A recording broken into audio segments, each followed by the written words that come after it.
Pues ahora, señoras y señores, les presento a Manuel Pineda, miembro de Hermes por Palestina y presidente de UNADICUM, Brigadas Internacionales de España.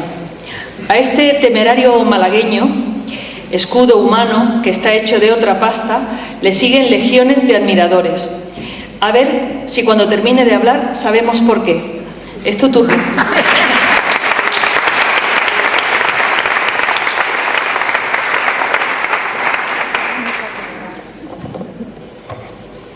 Hola, buenas tardes. Bueno, veremos a ver si cuando termino de hablar me siguen siguiendo. Muchas gracias a los organizadores de esta mesa redonda y a todos los asistentes y a todos los ponentes. Y os agradezco especialmente que me hayáis hecho el honor de participar en este evento, que me parece que tiene ponentes muy brillantes y que yo pues no estoy a la altura. Lo que pasa es que, bueno, entiendo que el que me invita sabe que no voy a soltar un discurso académico y que lo mío es más bien lo de tener los pies en el barro. Nosotros somos de una pequeña organización que se llama UNADICUM, que mandamos brigadistas a Gaza. Estamos trabajando en la Franja de Gaza. Quiero aclarar que estamos trabajando en Palestina.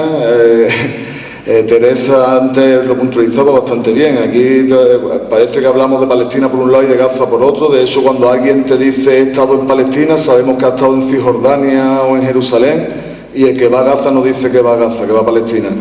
Nosotros estamos en Gaza, Palestina, pero porque no podemos ir a Cisjordania, no se nos permite. No se nos permite, pues parte de la fuerza ocupante, pues estamos en listas que no se nos permiten estar allí.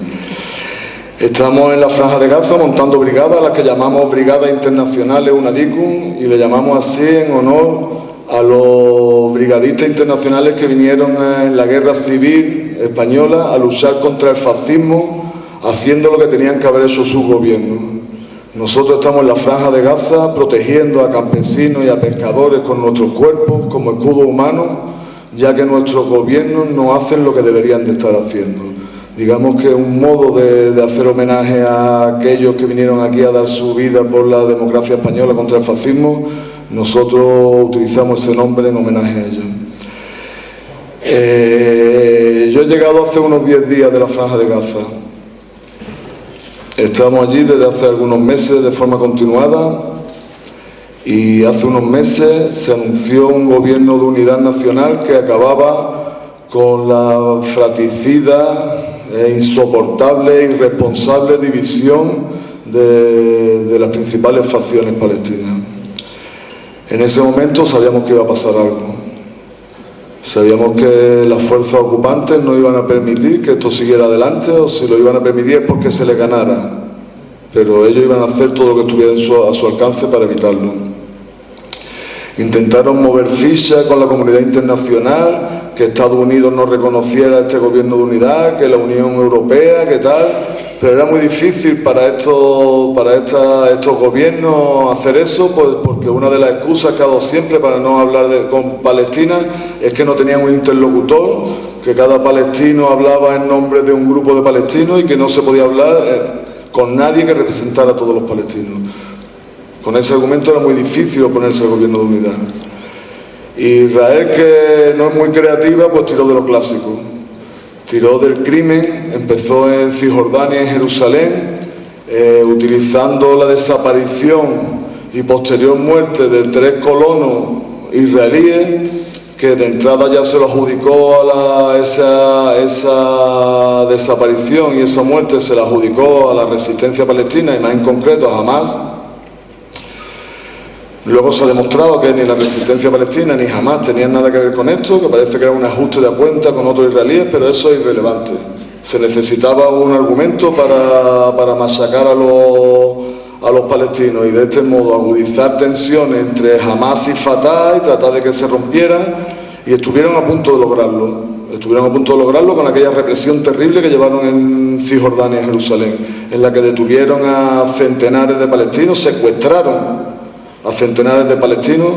Muchos de ellos eran prisioneros que fueron liberados en el canje por el soldado Shalit, muchos de ellos son parlamentarios palestinos, un tercio del Parlamento palestino está en los campos de detención israelíes.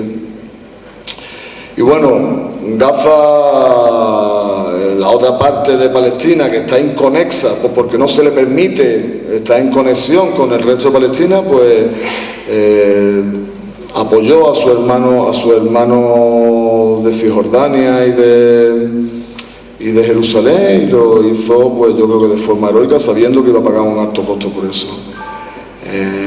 Israel, que también, que repito, que es poco creativo en estas cosas, pues empezó a bombardear Gaza. Y empezó a bombardearla con la excusa de que estaba haciendo operaciones casi quirúrgicas contra la resistencia, contra Hamas, contra el terrorismo.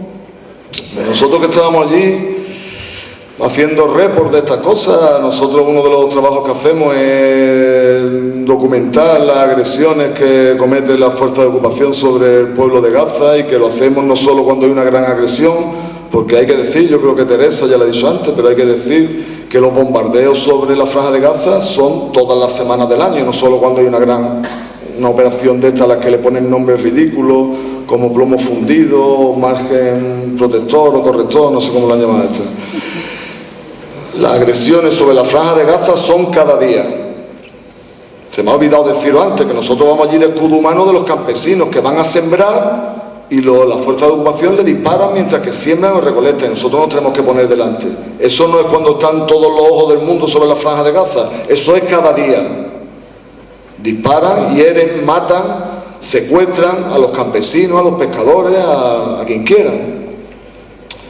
Bueno, pues estábamos allí, empezó esta operación. Un hospital, el único hospital que se dedica a la rehabilitación en la Franja de Gaza, recibió una llamada del régimen israelí diciéndole que lo evacuara inmediatamente porque lo iba a bombardear. Lo del hospital, la dirección del hospital intentó evacuar a parte de los enfermos. Habían en ese momento 50 enfermos, pero una parte de ellos era imposible evacuarlo por el estado en el que se encontraban. Se dirigieron a nosotros y nos pidieron que hiciéramos gestiones con nuestros gobiernos a través de las embajadas, de los consulados, para que pidieran a Israel que no bombardearan el hospital, que habían enfermos, que no se podían evacuar, que hiciéramos gestiones de ese tipo. Nosotros, los cinco activistas internacionales que estábamos en la Franja de Gaza en ese momento, y 3 mujeres que tenían pasaporte también, pues una tenía pasaporte francés, otra inglés y otra australiana, que estaban allí por otros motivos, no eran activistas, pero pues una estaba casada con un palestino, otra era profesora, me parece, no sé. Los 8 que estábamos allí dijimos que íbamos a hacer esas gestiones, pero que además nos íbamos a meter dentro del hospital para protegerlo con nuestros cuerpos, y que le íbamos a avisar a Israel que si bombardeaba sobre ese hospital no solo iba a matar a palestinos, que es evidente que le importaba bien poco matar a palestinos, sino que iba a matar a ciudadanos blancos, europeos, modernos, que eso pues le podía generar ciertos problemas. Podía ser que nuestro gobierno se viera obligado a emitir una terrible nota de protesta porque hubieran matado a un...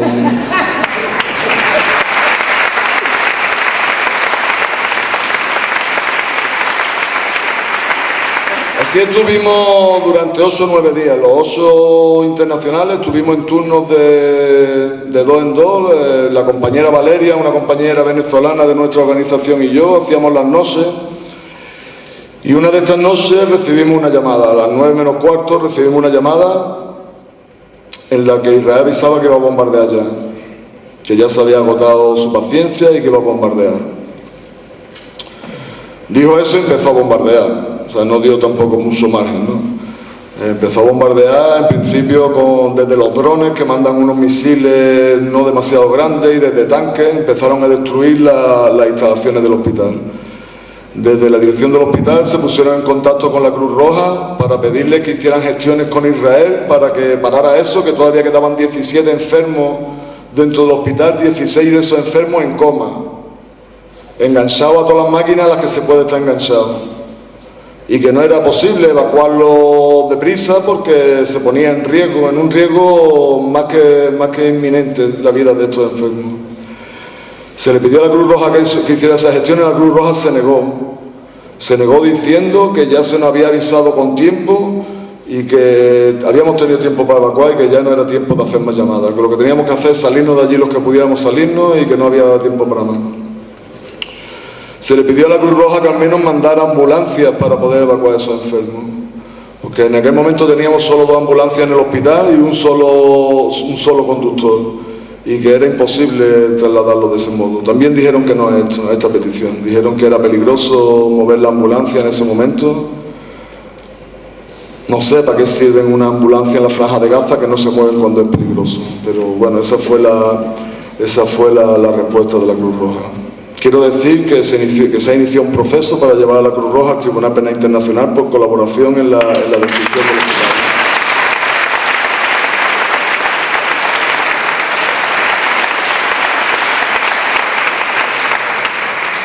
Bueno, evacuamos a los enfermos, pues podéis imaginar cómo lo evacuamos, en medio de los escombros, en medio del humo, quitándole las máquinas, pues no de un modo muy ortodoxo. Estoy seguro que no hubiéramos superado ninguna prueba de cómo evacuar enfermos, cogiéndolos en sábanas y transportándolos por la escalera, dando golpes, no sé cuánto, no sé, ni además me da miedo preguntar y enterarme cuántos de estos enfermos sobrevivieron. Los trasladamos, los pusimos en el suelo como pudimos mientras que íbamos bajando a los demás y después los metimos en 2 ambulancias, 17 enfermos, 16 de ellos en coma, en 2 ambulancias y los trasladamos a otro hospital. Yo llevé una de las ambulancias, yo que hasta ese momento no había conducido nunca en la Franja de Gaza porque me da pánico, es un sitio bastante hostil para conducir, pues bueno, allí no había opción, era o eso o dejarlos morir entre las bombas, ¿no? Quiero decir que sobre la ambulancia, en concreto sobre la ambulancia que yo conducía, lanzaron un misil de un dron que dio en el edificio de al lado, que bolló nuestra ambulancia, y a la compañera Valeria, que iba en el asiento del copiloto, le puso el brazo así, de los cascotes del edificio. O sea, que no creáis que tampoco el hecho de que fuéramos internacionales servía de mucho en ese caso. Y bueno, después lanzaron 10 misiles de 1 tonelada sobre el hospital y lo dejaron hecho una alfombra de escombros.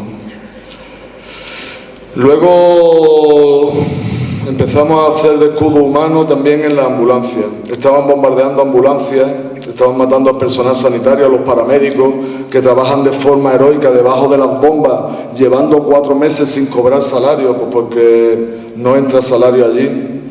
Estuvimos trabajando con los paramédicos, con la ambulancia. Ha sido una experiencia que no vamos a olvidar nunca, en lo malo y en lo bueno. Nos ha permitido vivir la solidaridad de un modo que no lo vamos a olvidar nunca, pero nos ha permitido también vivir escenas que son terribles. Y empezamos a recoger a terroristas de estos que mata Israel, a muchos terroristas de 3 o 4 meses, con el cráneo reventado, con el cerebro fuera del cráneo.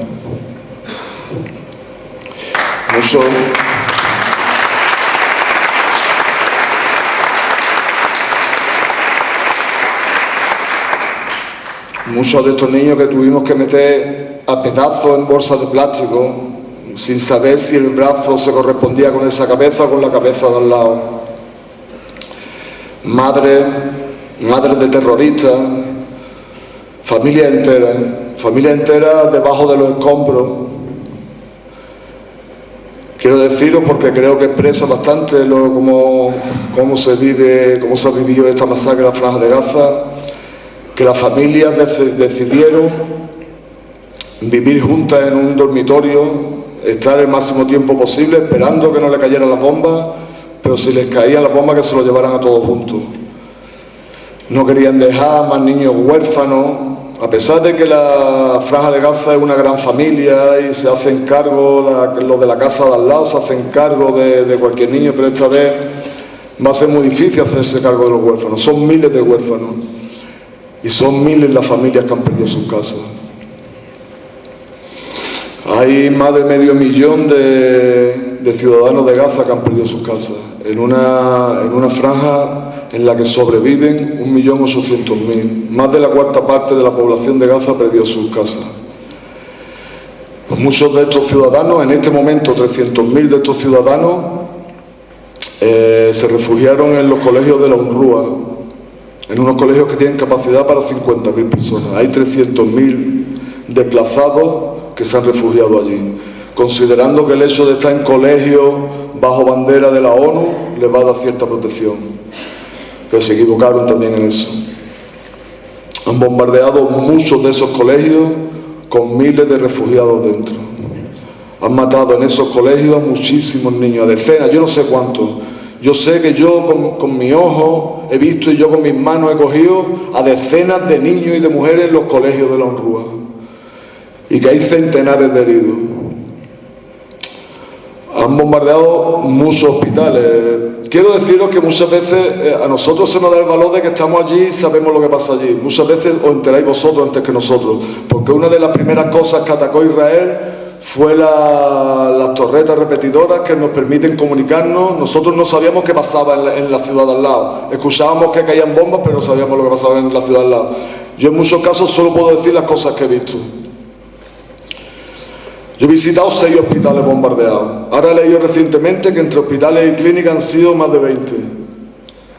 6 hospitales bombardeados, que no es que te bombardean un murito que hay en la puerta. Han bombardeado hospitales y han matado a los enfermos que estaban dentro de los hospitales, a decenas de enfermos. Y heridos solo en uno, en Deir al-Balah, recuerdo que mataron a 7 enfermos y habían más de 50 heridos en estado grave debido a ese bombardeo. Han bombardeado centros de niños discapacitados, con los niños dentro, matando a un montón de esos niños, de niños que estaban allí porque no podían estar en otro lado porque están discapacitados, hiriendo y quemando vivos, calcinando a otro montón que están ahora en el hospital de Shifa agonizando. Agonizando además sin poder echarse una cremita porque los stocks en las farmacias de los hospitales de Gaza están a cero. Allí no hay una cremita para echarle a esos niños o a las mujeres ancianas que murieron también en un geriátrico que bombardearon, también mataron a un montón de mujeres y otro montón están calcinadas con quemaduras del tercer grado del máximo, ¿no?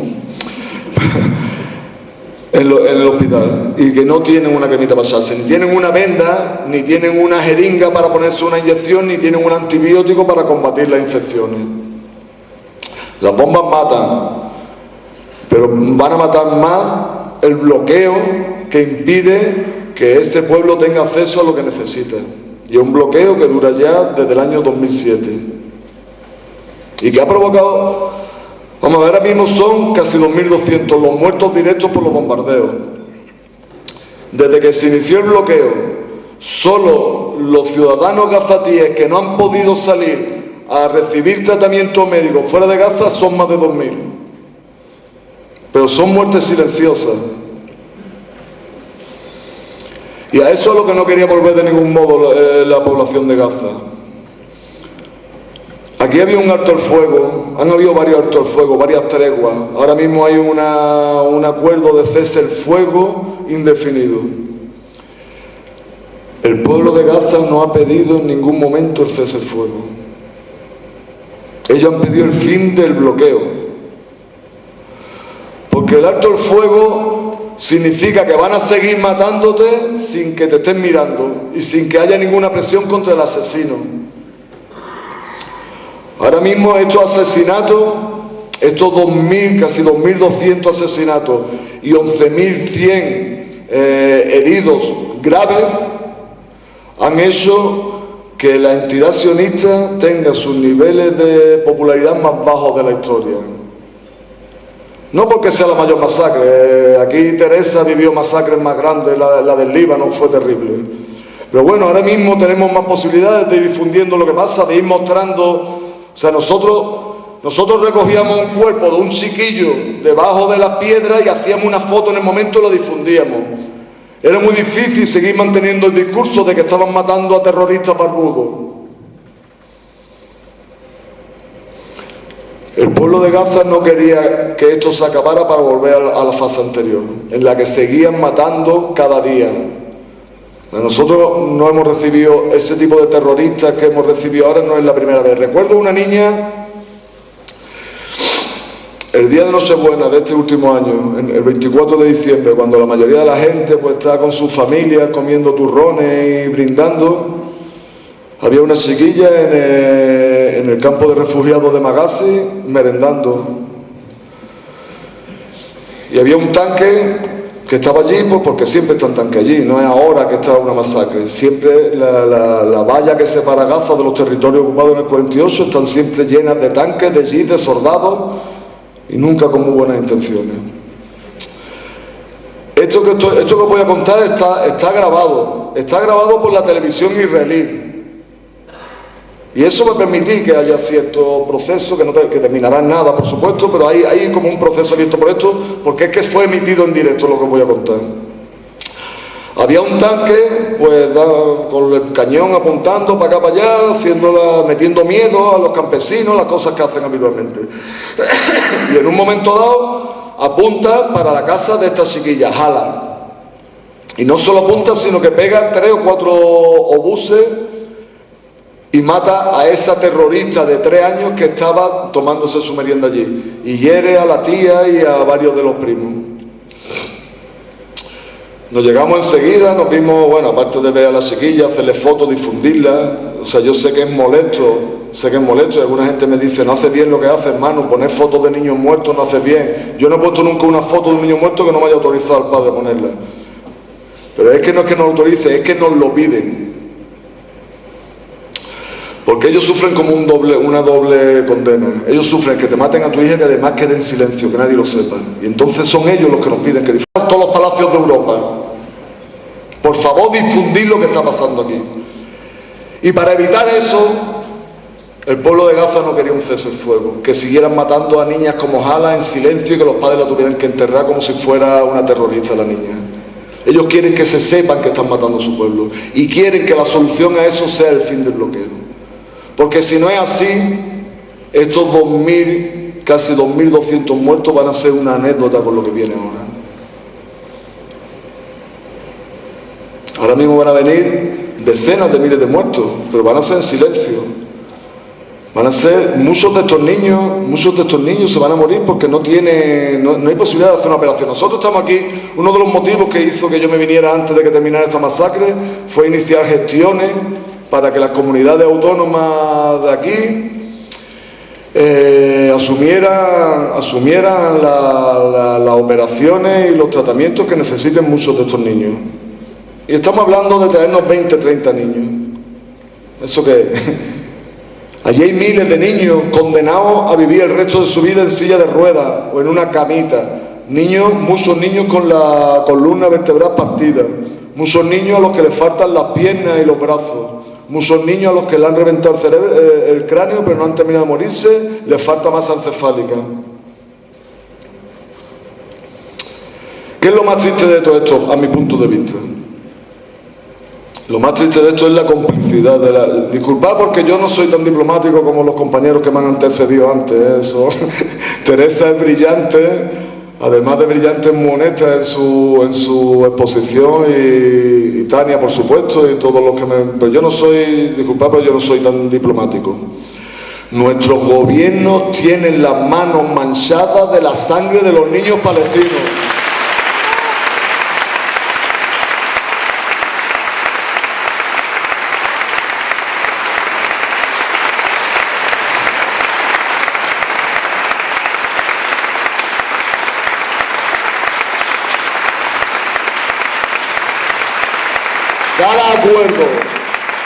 Cada acuerdo que firme nuestro gobierno, y cuando hablo de nuestro gobierno no me refiero exclusivamente al gobierno central, me refiero también a los gobiernos autonómicos, como el gobierno catalán, que tiene terribles acuerdos firmados con el gobierno israelí, incluso en materia de inteligencia militar. Me refiero como al gobierno extremeño, que tiene tremendos acuerdos con el gobierno israelí. Y me refiero como a la presidenta de la Junta de Andalucía, que ya anunció que iba a firmar acuerdos con el gobierno israelí.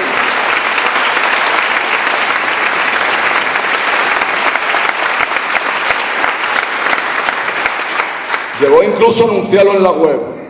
Los compañeros de Izquierda Unida se han comprometido en evitar con su voto que eso siga para adelante. Esperemos que eso pueda ser así, porque sabéis que las cosas políticas, que allí hay una mayoría en el gobierno, que es PP, PSOE, Izquierda Unida, pero luego en el Parlamento entre el PSOE y el PP podrían, en fin, ya veremos lo que pasa. De momento se ha conseguido que lo quite de la web. Lo que ya era un anuncio estrella, pues ya resulta que lo tiene de tapadillo. Bueno, pues todos esos gobiernos son cómplices de cada crimen que comete Israel, de cada niño al que le revientan la cabeza. Nosotros no tenemos que tener ahora un discurso victorioso, a pesar de que yo discrepo de algunas de las intervenciones anteriores que decimos aquí nadie gana y nadie pierde y todo el mundo es bueno y hay que ser equidistante y no hay que ser maniqueo. Yo soy maniqueo, soy absolutamente maniqueo. Aquí hay bueno y malo, aquí hay víctimas y hay verdugos. Las víctimas son los palestinos que están en su tierra, que quieren vivir en su tierra. Y los verdugos son Israel, que es una entidad ocupante que está asesinando a los palestinos.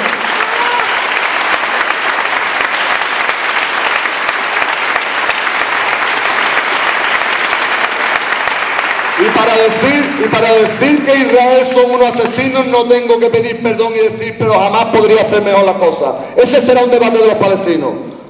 Los palestinos tendrán que elegir a su gobierno y ojalá en las elecciones de enero elijan a un gobierno estupendo y además que sea un gobierno en el que estén representadas todas las facciones, que sea un gobierno de unidad nacional. Pero ese será un debate de los palestinos. Nosotros tenemos que decir que nos oponemos a que una entidad ocupante esté matando al pueblo palestino. Y lo tenemos que decir sin pedir perdón por eso.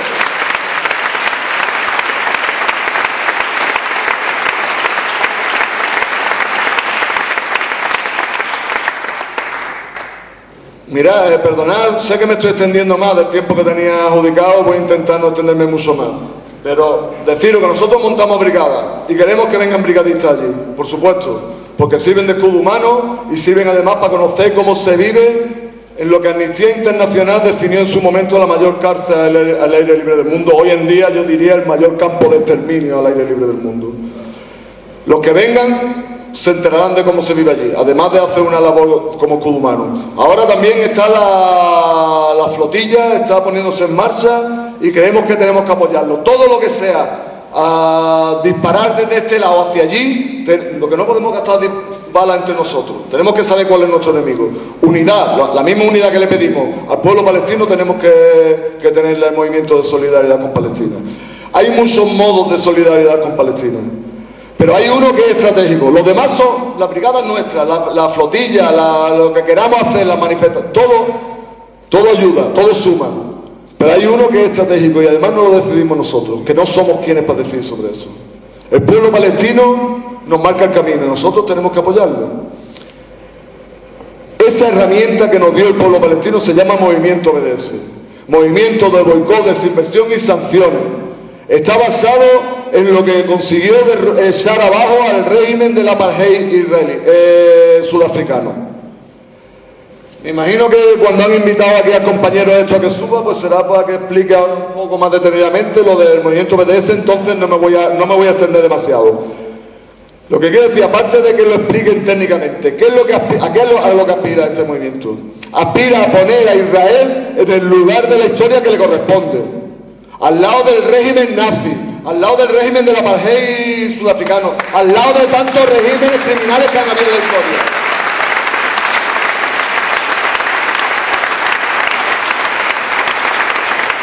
Y no que se le considere un Estado, además un Estado democrático y además un Estado respetuoso de los derechos humanos. Se trata de normalizar a una entidad ocupante como si fuera eso.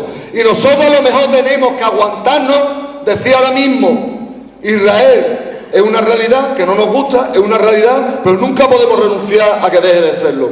Porque el pueblo palestino tiene derecho a recuperar la totalidad de su territorio. Tiene derecho a que los territorios palestinos sean desde el río Jordán hasta el mar Mediterráneo, a que haya un Estado democrático en el que puedan convivir judíos, musulmanes, cristianos y ateos como muchos de nosotros, que no tengan más.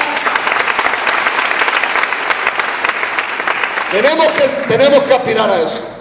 No podemos conformarnos con que la entidad ocupante se quede con el 78% del territorio palestino, que ni siquiera ellos se conforman con eso, ellos quieren el 100 o el 120%. Pero nosotros tenemos que no renunciar al derecho del pueblo palestino a conseguir la totalidad de su territorio, a conseguir el derecho al retorno de los 6 millones de refugiados palestinos que están fuera de Palestina con resoluciones que le otorgan derecho a volver a su tierra y que no se les permite, porque Israel no cumple las resoluciones de la ONU. Israel no cumple las resoluciones de la ONU porque la ONU no toma ningún tipo de sanción contra Israel. Israel sabe que tiene carta blanca para hacer lo que le dé la gana. Y seguirá así mientras que haya un montón de...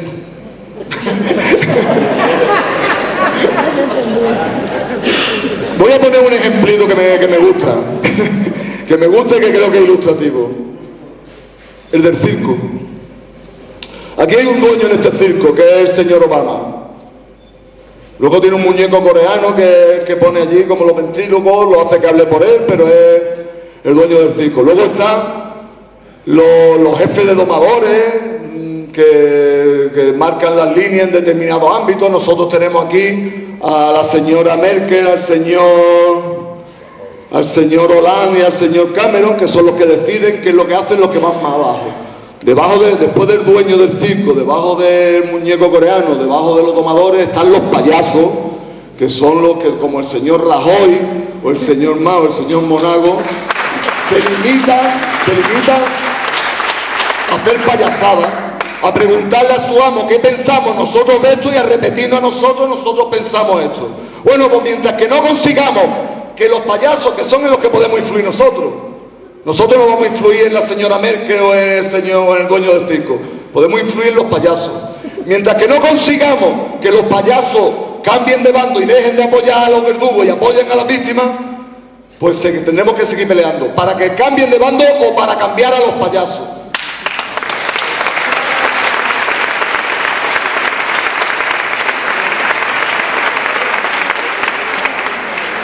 Voy a terminar ya, pero quiero, digamos, acabar con ciertos mitos. Creo que es innecesario porque la inmensa mayoría de los de aquí conocéis perfectamente el conflicto palestino, pero algunas veces el lenguaje no es inocente, se nos achacan cosas, nosotros las damos por sabidas y no nos defendemos y al final eso termina haciendo daño. A nosotros se nos acusa de antisemitas, de estar en contra de los judíos, de ser racistas. Bueno, aquí tenemos un judío, en la mesa.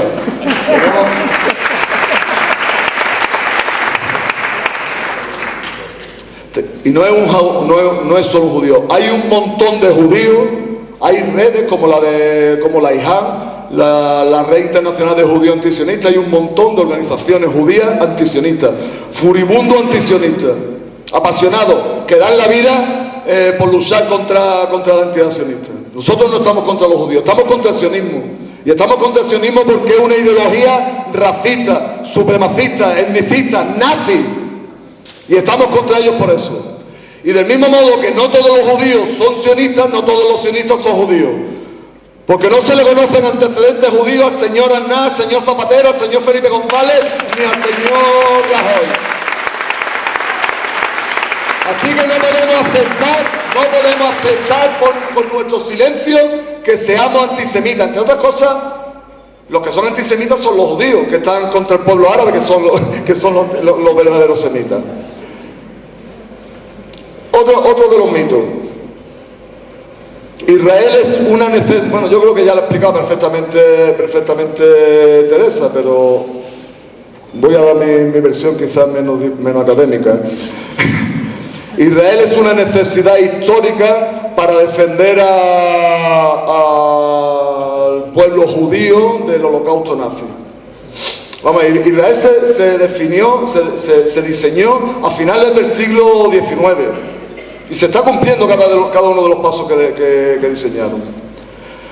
Luego pues llegó la Primera Guerra Mundial, sobre Palestina dejó de estar el Imperio Otomano, estuvieron los británicos, el terrorismo sionista empezó a funcionar, todas estas cosas.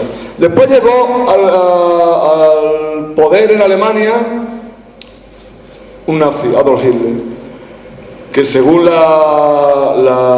cuentas de las propias organizaciones judías, asesinó a 6 millones de judíos.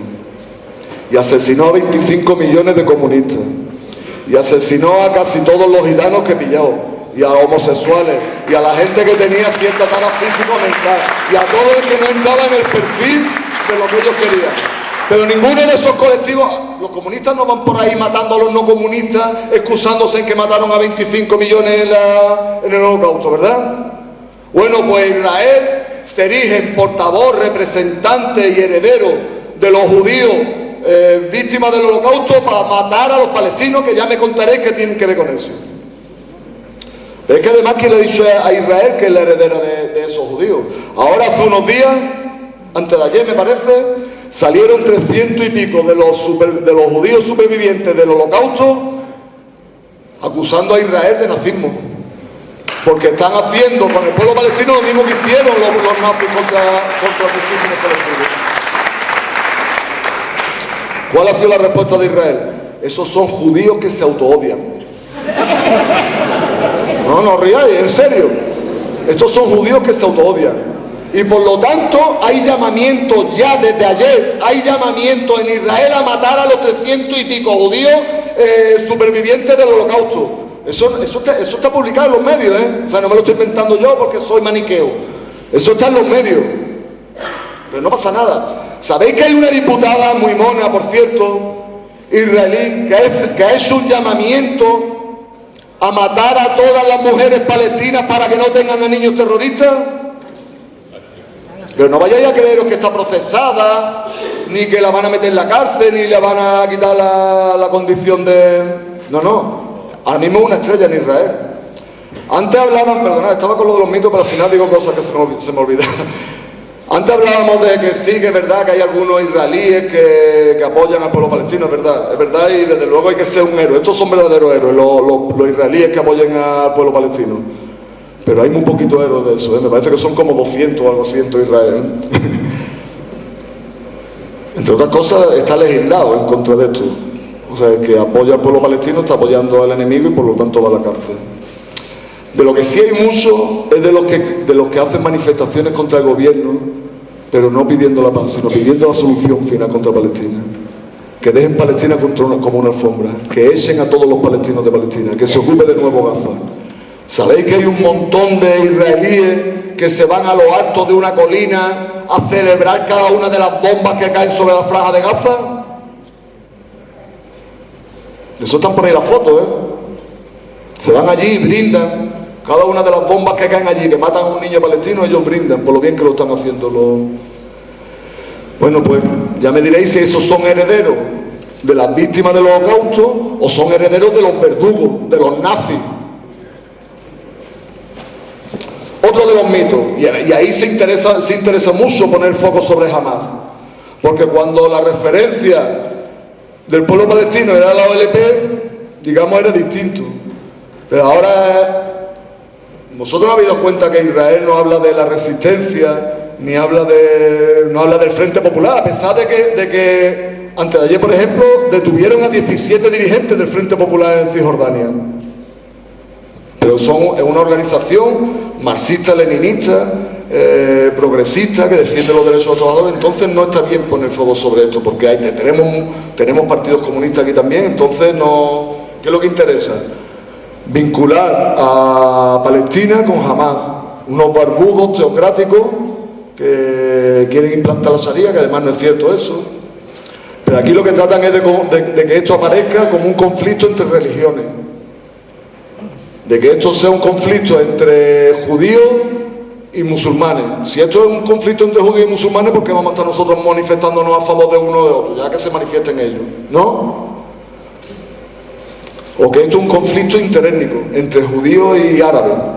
No, esto es un conflicto entre un pueblo ocupado y una fuerza ocupante. Y por lo tanto, el pueblo que es sabio se está manifestando a favor de los ocupados. Están habiendo muchísimas manifestaciones. ¿Habéis visto alguna manifestación a favor de Israel?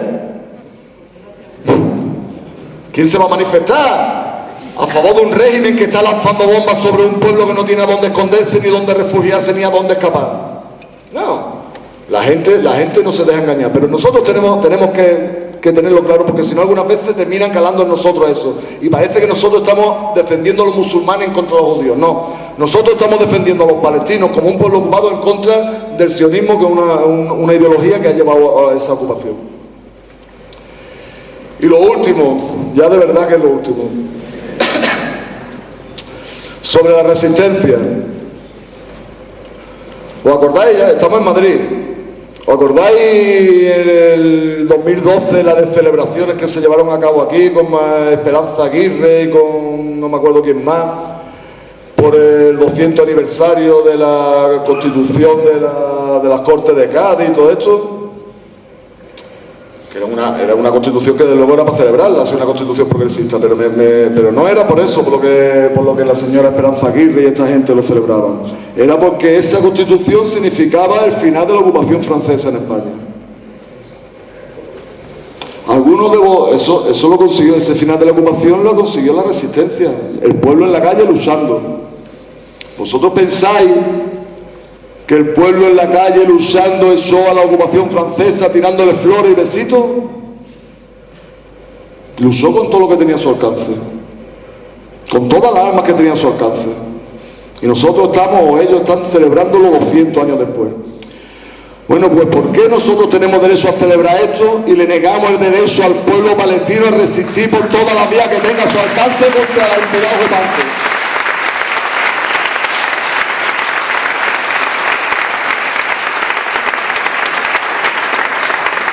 El pueblo palestino, como todos los pueblos ocupados, tienen derecho a resistir contra los ocupantes por todas las vías, incluida la vía armada. Y tenemos que decir eso sin complejo.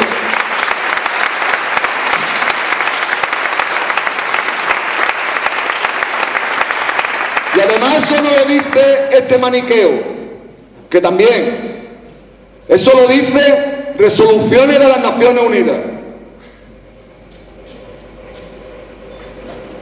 Pero claro, cuando resulta que esa resistencia es contra Israel, que tiene a su padrino en el Consejo de Seguridad de las Naciones Unidas, que decide la economía mundial, que marca la línea de los medios de comunicación, que lo marca todo, pues entonces hablamos en abstracto. La resistencia de los pueblos oprimidos está bien. Palestina, terrorista. No, ¡viva la resistencia del pueblo palestino!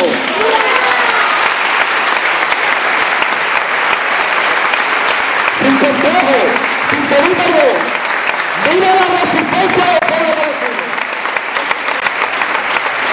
Y ya había dicho que esta era la última, ya es verdad que era la última. Ya le paso el micro al siguiente. ¡Viva la lucha del pueblo palestino e Israel asesino del pueblo palestino!